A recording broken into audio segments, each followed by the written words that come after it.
Have you ever wondered what's the difference between a pig and a hog? Probably not, but that's exactly the point of this video. Why do we have both words if there isn't some difference between them? There has to be a reason.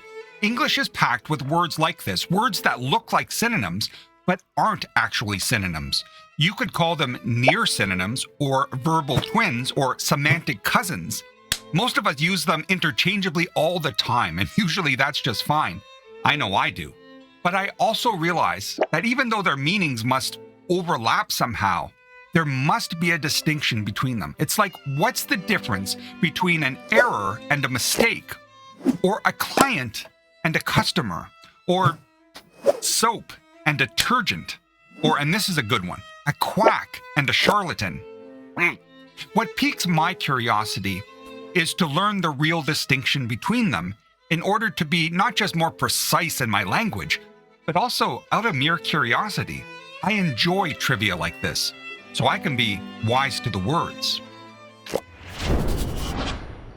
I recently came across a neat book called When is a Pig a Hog by Bernice Randall, and it's devoted to what the subtitle calls confoundingly related English words. So in this video, I just wanted to go over what I think are a few of the most common and useful of these word twins and reveal what distinguishes them apart from one another to show they're not actually twins. Like my ugly brother here, who is in no way, shape, or form my identical twin. Nope, that guy's ugly. So let's start with the book's title. When is a pig a hog? That's a good question. Most of us wouldn't know the difference. Pig farmers would know. And even though I look like a pig, I didn't know. The answer is surprisingly specific. A hog is simply a pig that weighs more than 120 pounds. So at 119 pounds, it's just a pig. Keep eating, you fat pig. Now, what about the other word pairs I've already mentioned? Let's start with being wrong. Something I know nothing about, of course. Just kidding, I'm left-handed, so I'm never right. What's the difference between an error and a mistake? It seems like the same thing, but they're not. Basically, a mistake is the action, the slip-up, the bad judgment, the poor reasoning. It is what you do. An error is the result, what you end up with, the outcome. You make a mistake, but you get an error. A mistake is the cause, an error is the effect. A computer can produce an error, but it never really makes a mistake. It's just doing what it's programmed to do. Now, it's one thing to be wrong. It's another thing to be fake. And that brings us to the difference between a quack and a charlatan. They sound like the same thing, and they are related, but they're not identical twins. A quack is someone pretending to have medical knowledge they don't have. Think of fake doctor, miracle cures, promises that don't actually deliver. I always picture those old traveling merchants with wagons full of miracle potions and elixirs you see in the movies. But a charlatan is a much broader term and applies to anyone claiming knowledge or skills they don't have. That includes medicine, finance, fitness, whatever the field. So every quack is a kind of charlatan, but not every charlatan is a quack. I'm gonna give that quack an earful at my follow-up appointment next Tuesday. Now that quacks me up. This distinction between quack and charlatan is somewhat close to the distinction between lawyer and attorney. Most of us use them interchangeably, and that's fine, but there is a distinction. A lawyer is someone who is educated and trained in the law. They went to law school and passed the bar exam. But to be a lawyer, you don't have to actually practice law in court in any way to be considered a lawyer. You could be a lawyer and teach law, or offer legal advice, for example.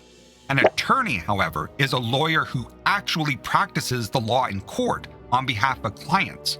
Attorney at law is the phrase.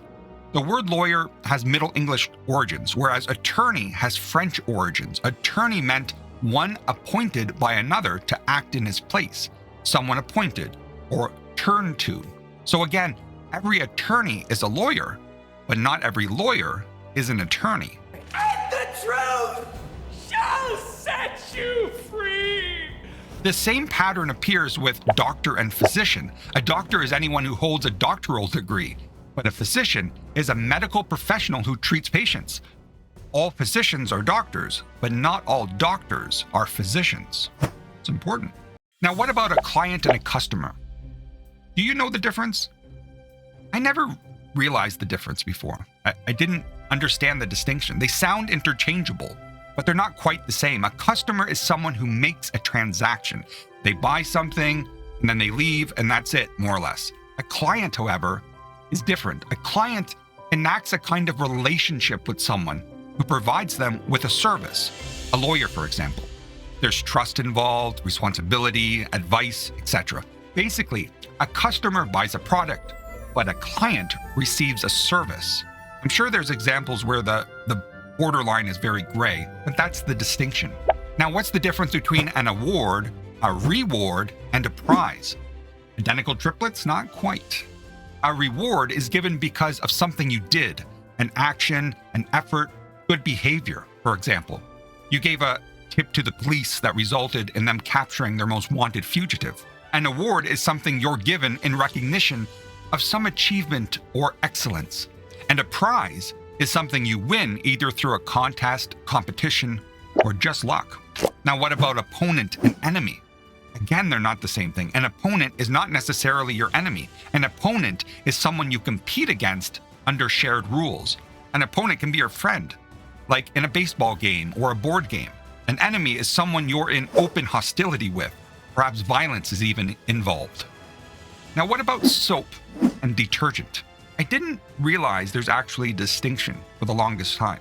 But apparently, a soap, to be a soap, is traditionally made from fats and oils. Detergent is synthetic, and it's engineered to work under harsher conditions. This is why a lot of lotions, if you look at the bottle, lotions, body washes, cleansers, moisturizing bars, they cannot legally call themselves soap. They're not primarily made from fats and oils. It's pretty interesting. There are so many of these interesting word pairs: a boat and a ship, a house and a home, a highway and a freeway, garbage and trash, a prima donna and a diva, etc. But now you're a little more wise to the words. Don't forget to like and subscribe. Those are not the same things. Liking is liking, and subscribing is subscribing. But you can do both.